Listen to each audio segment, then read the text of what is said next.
Hello guys, आपका हमारी YouTube channel easy mathematics with ऑमलाइट में स्वागत है।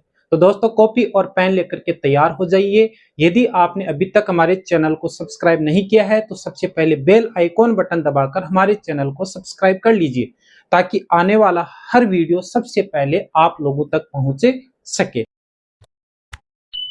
तो आज का जो अपना टॉपिक है निर्देशांक ज्यामिति, इसका क्वेश्चन नंबर 6 से अपन शुरू करेंगे। तो क्वेश्चन नंबर 6 है, यदि बिंदु 1, 2, 4, y, x 6 और 3, 5 इसी क्रम में लेने पर एक समांतर चतुर्भुज के शीर्ष हो तो x और y के मान ज्ञात कीजिए। बहुत ही अच्छा क्वेश्चन है, सिंपल क्वेश्चन है कि ये एक समांतर चतुर्भुज के शीर्ष हो। तो ये अपन ने एक समांतर चतुर्भुज बना दिया। ये बिंदु A, ये बिंदु B, ये बिंदु C, ये बिंदु D। बिंदु A के निर्देशांक है 1 और 2, बिंदु B के निर्देशांक है 4 और y, C के निर्देशांक है x और 6, D के निर्देशांक है 3 और 5। इसको मान लो x1 y1, इसको मान लो x2 y2, इसको मान लो x3 y3, इसको मान लो x4 y4। ये एक समांतर चतुर्भुज है जिसके शीर्ष ए बी सी डी यानी इसी क्रम में लिया आपने। तो हमें x और y का मान ज्ञात करना है। तो अपन क्या करेंगे, इसके विकिरण को मिलाएंगे।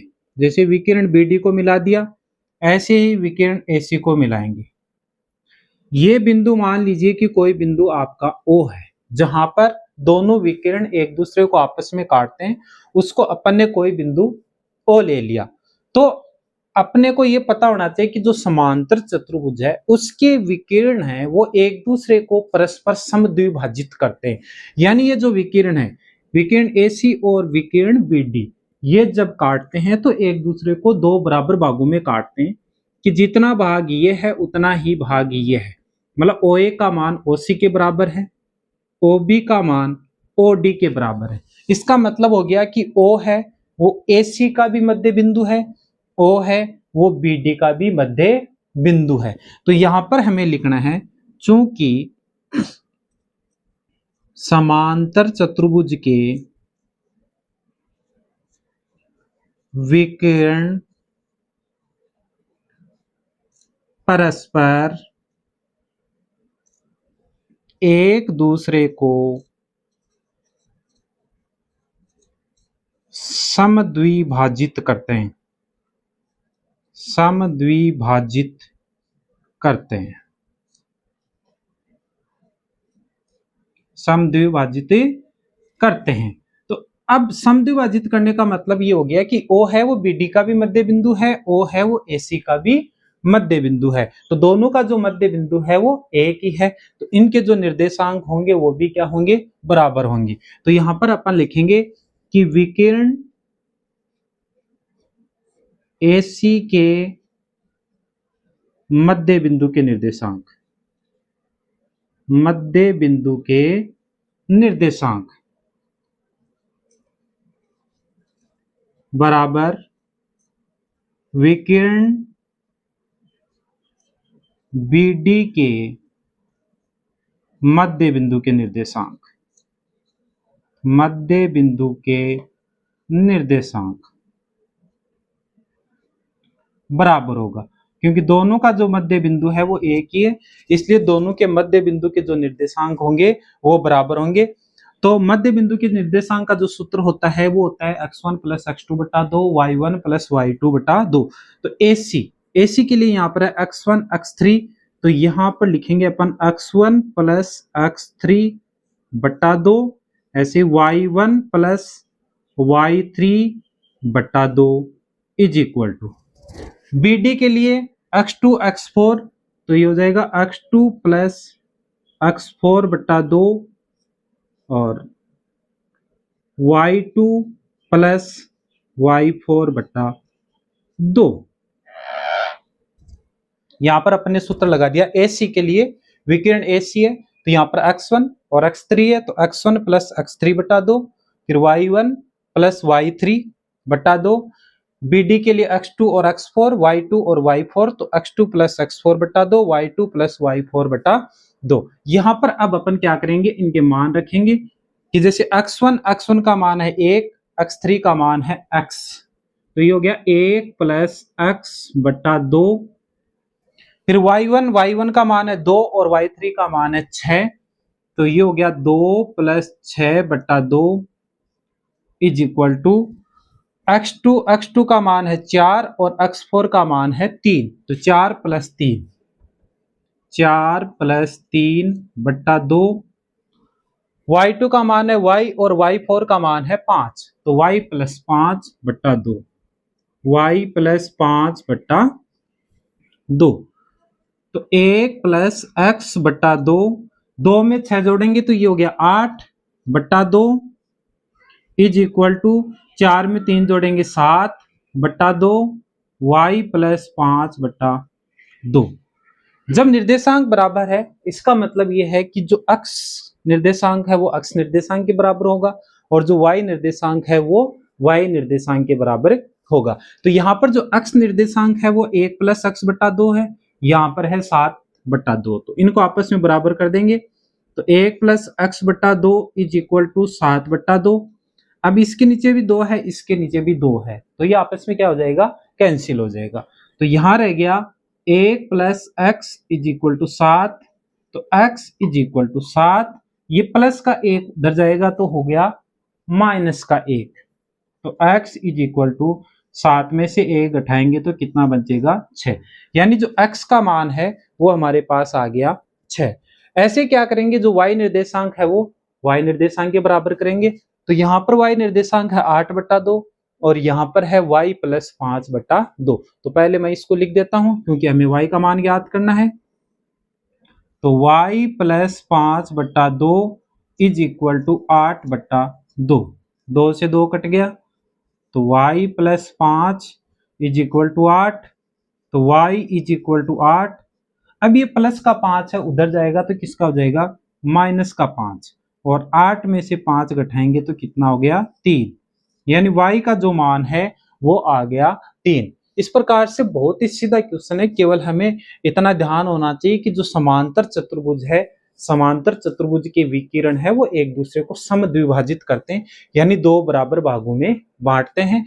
बराबर भागों में बांटते यानी जो बिंदु O है वो AC का भी मध्य बिंदु हो गया और O है वो BD का भी मध्य बिंदु हो गया, और दोनों मध्य बिंदु के निर्देशांक का सूत्र लगाएंगे अपन, x निर्देशांक x के बराबर कर देंगे, y निर्देशांक y के बराबर कर देंगे, आपका आंसर आ जाएगा।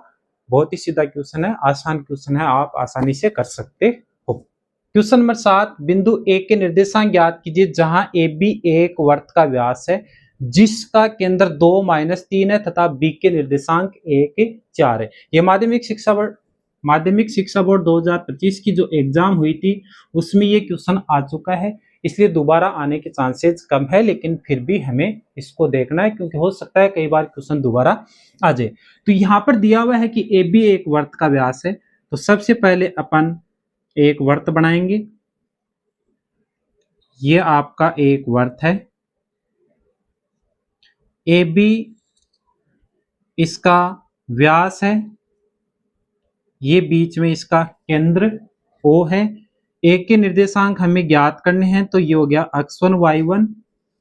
B के निर्देशांक हमें दे रखे हैं 1 और 4, इसको अपन मान लेते हैं x2 y2। केंद्र O के निर्देशांक भी हमें दे रखे हैं 2-3, और बीच के जो बिंदु होते हैं उसके निर्देशांक x और y, यानी O AB का विभाजन बिंदु है।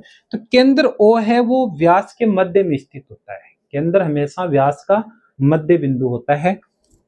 तो चूंकि केंद्र O व्यास के मध्य में स्थित होता है, स्थित होता है, तो अतः व्यास के मध्य में स्थित है, यानी इसका मतलब है ये मध्य बिंदु है। तो यहां पर जो अपन सूत्र लगाएंगे वो मध्य बिंदु के निर्देशांक के लगाएंगे। तो अतः केंद्र ओ का अक्ष निर्देशांक, केंद्र ओ का अक्ष निर्देशांक, मध्य बिंदु का जो सूत्र होता है वो होता है x is equal to x1 plus x2 बट्टा 2। यहां पर x का मान है 2, x1 हमें ज्ञात करना है, x2 का मान 1, तो x का मान है 2 is equal to x1 plus x2 का मान 1 बट्टा 2। इसके नीचे 1 लगा के वज्र गुणा करेंगे तो ये हो गया वज्र गुणा करने पर, तो x1 प्लस 1 को 1 से गुणा करेंगे तो x1 plus 1 is equal to 2 को 2 से गुणा करेंगे तो ये हो गया 4, तो x1 इज इक्वल टू हो गया 4 प्लस 1 आगे जाएगा माइनस 1, तो x1 इज इक्वल टू 4 में से 1 घटाएंगे तो ये आ गया आपका 3, यानी x निर्देशांक अपन ने ज्ञात कर लिया बिंदु A का। तो अब y निर्देशांक, तो y निर्देशांक का सूत्र लगाएंगे तो y is equal to y1 plus y2 बट्टा 2। यहां पर y का मान है -3, y1 हमें ज्ञात करना है और y2 का मान है 4 बट्टा 2। इसके नीचे 1 लगा दिया, वज्र गुणा करेंगे तो y1 plus 4 is equal to -3 को 2 से गुणा करेंगे माइनस का 6, तो y1 is equal to -6 plus 4 आगे जाते ही हो गया माइनस का 4, तो y1 इज इक्वल टू हो गया माइनस का 10, यानी -6 में -4 जोड़ेंगे तो कितना हो गया -10, यानी बिंदु A का जो x निर्देशांक है वो आ गया 3 और जो y निर्देशांक है वो आ गया -10। अतः A x1 y1 is equal to 3 -10, यानी x1 का मान है 3, y1 का मान है -10। तो बहुत ही सीधा सा क्वेश्चन है, आसान क्वेश्चन है और 2025 में आया हुआ भी है, तो ज्यादा हार्ड क्वेश्चन एग्जाम में नहीं आते हैं, इसलिए सीधे सीधे क्वेश्चन आप आसानी से कर भी सकते हो। थोड़ा सा आपको बेसिक चीजें याद होनी चाहिए, आप आसानी से क्वेश्चन कर सकते हो। क्वेश्चन नंबर 8, यदि a और b क्रमशः -2 और 2 -4 हो तो बिंदु P के निर्देशांक ज्ञात कीजिए ताकि AP is equal to 3/7 AB हो और P रेखाखंड AB पर स्थित हो। बहुत इंपॉर्टेंट क्वेश्चन है, क्योंकि यहाँ पर हमें क्या है कि इसका जो M1 अनुपात M2 हमें दिया हुआ नहीं है वो हमें ज्ञात करना है, इसलिए थोड़ा सा अलग हो गया, और जैसे क्वेश्चन थोड़ा सा अलग हो जाता है तो वो क्वेश्चन इंपॉर्टेंट हो जाता है। तो यहां पर हमें दिया हुआ है कि A और B 2 बिंदु है, तो ये बिंदु A है, ये बिंदु आपका B है। A के जो निर्देशांक है वो -2 है, B के जो निर्देशांक है 2 और -4 है। ये x1 y1, ये आपका x2 y2। प्रश्न कह रहा है कि P है वो रेखाखंड AB पर स्थित है, तो यहां पर कोई बिंदु P है और इसके निर्देशांक मान लीजिए कि x y है, यानी AB को बिंदु P है वो किसी अनुपात में विभाजित कर रहा है M1 अनुपात M2 में, लेकिन वो हमारे पास है नहीं, वो हम ज्ञात करेंगे। यानी ये जो भाग है वो M1 है, ये भाग आपका M2 है। तो कैसे ज्ञात करेंगे, इसके लिए हमें थोड़ा सा हिंट दिया हुआ है कि AP is equal to 3/7 AB है, तो इसको अपन लेकर चलेंगे सबसे पहले कि AP is equal to 3/7 AB। तो अब ये जो 7 है बट्टा में है, इधर ले आओ, जैसे इधर ले आएंगे तो ये गुणा में हो जाएगा, तो 7 AP is equal to 3 AB। AP यानी M1, BP यानी M2, तो AP और BP की हमें आवश्यकता है लेकिन AB की आवश्यकता नहीं है। तो यहाँ पर AB को अपन क्या लिख सकते हैं, AB यहाँ से लेकर के यहाँ तक की टोटल दूरी है, तो इसके दो भाग हो गए AP और BP। यदि AP और BP को हम जोड़ देते हैं तो AB आ जाएगा, तो यहाँ लिखेंगे 7 AP is equal to 3, AB के स्थान पर लिख देंगे AP प्लस BP, चूंकि AP plus BP is equal to AB। अब ये हो गया 7 AP इज इक्वल टू, अब 3 से इनको गुणा कर दो तो 3 AP से भी गुणा होगा और 3 BP से भी गुणा होगा। अब ये भी AP है और ये भी AP है, तो AP वाली संख्याओं को एक साइड में ले लो, बाकी को दूसरी साइड में रख देंगे अपन। तो ये हो गया 7 AP। अब ये प्लस का 3 AP इधर आएगा, तो ये हो गया माइनस का 3 AP is equal to 3 BP। 7 AP में से 3 AP घटाएंगे तो ये हो गया 4 AP is equal to 3 BP। हमें निकालना है AP बटा BP, यानी M1 अनुपात M2। तो ये AP BP को इधर लाएंगे तो ये BP इज इक्वल टू 3, ये 4 को उधर ले जाएंगे। यानी क्या किया है मैंने, AP BP को तो इधर ले आया, तो यहाँ गुणा में है तो बटा में चली गई, 4 को उधर ले गया तो ये गुणा में है तो वो भी बटा में चला गया। तो अब AP बटा BP का मतलब है कि AP अनुपात BP इज इक्वल टू 3 अनुपात 4। AP अपना M1 है, BP M2 है, तो ये हो गया M1 अनुपात M2 इज इक्वल टू 3 अनुपात 4। अब अपन बिंदु P के निर्देशांक ज्ञात कर सकते हैं। हमारे पास M1 अनुपात M2 आ गया। यदि ये सीधा दे देते तो सीधा क्वेश्चन हो जाता, लेकिन यहाँ पर नहीं दिया हुआ है, थोड़ा सा अलग है, इसलिए आपका क्वेश्चन भी इंपॉर्टेंट हो जाता है। अतः बिंदु P के निर्देशांक, बिंदु P के निर्देशांक, इसका जो अक्ष निर्देशांक है सूत्र होता है M1 x2 plus M2 x1 बटा M1 प्लस M2। बहुत ही आसान तरीका है। एक बार अपन ने M1 लिख दिया तो 1 के साथ 1 नहीं आएगा, 2 आएगा, तो यानी x2। फिर M2 लिख दिया तो 2 के साथ 2 नहीं आएगा, यानी 1 आएगा, तो x1 बटा M1 प्लस से M2। अक्ष निर्देशांक याद कर रहे हैं तो x1 और x2 ही काम में लेंगे। y निर्देशांक याद करेंगे तो y1 और y2 काम में लेंगे। M1 का मान है 3 इंटू x2 का मान है 2 प्लस M2 का मान है 4 इंटू x1 का मान है -2 बटा 3 प्लस 4। तो ये हो गया 3 दूनी 6 प्लस माइनस हो जाएगा -4 दूनी 8 बटा 4 और 3 हो गया 7। 6 में से 8 घटाएंगे यानी -2, तो -2 बटा 7, यानी जो अक्ष निर्देशांक है वो आ गया -2 बटा 7। अब हम इसका y निर्देशांक ज्ञात करेंगे, तो y निर्देशांक यानी y is equal to M1 y2 plus M2 y1 बटा M1 प्लस M2।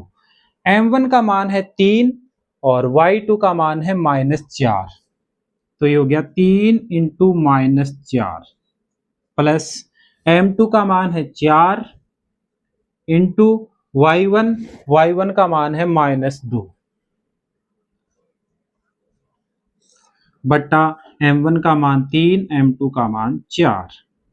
3 को -4 से गुणा करेंगे तो -12 प्लस माइनस हो गया -4 दूनी 8 बटा 4 और 3 7। -12 -8 दोनों संख्या माइनस की है, तो इसका मतलब दोनों संख्या जुड़ जाएगी, तो -20 बटा 7, यानी y इज इक्वल टू आ गया -20 बटा 7। x इज इक्वल टू आ गया -2 बटा 7, y इज इक्वल टू आ गया -20 बटा 7। अतः pxy इज इक्वल टू -2 बटा 7 -20 बटा 7, यानी अपन ने बिंदु P के निर्देशांक ज्ञात कर दिए। बहुत ही आसान क्वेश्चन है, सीधा सा क्वेश्चन है, केवल ये थोड़ा सा चेंज है, इसलिए क्वेश्चन भी इंपॉर्टेंट हो जाता है परीक्षा की दृष्टि से। तो आप इसको आसानी से कर सकते हो यदि आप इसको 1-2 बार निकालते हो तो। यदि आपको हमारा वीडियो अच्छा लगे तो वीडियो को लाइक कीजिए, शेयर कीजिए, कमेंट कीजिए और हमारे चैनल को सब्सक्राइब कीजिए। मिलते हैं अगले पार्ट में, तब तक के लिए बाय, डन।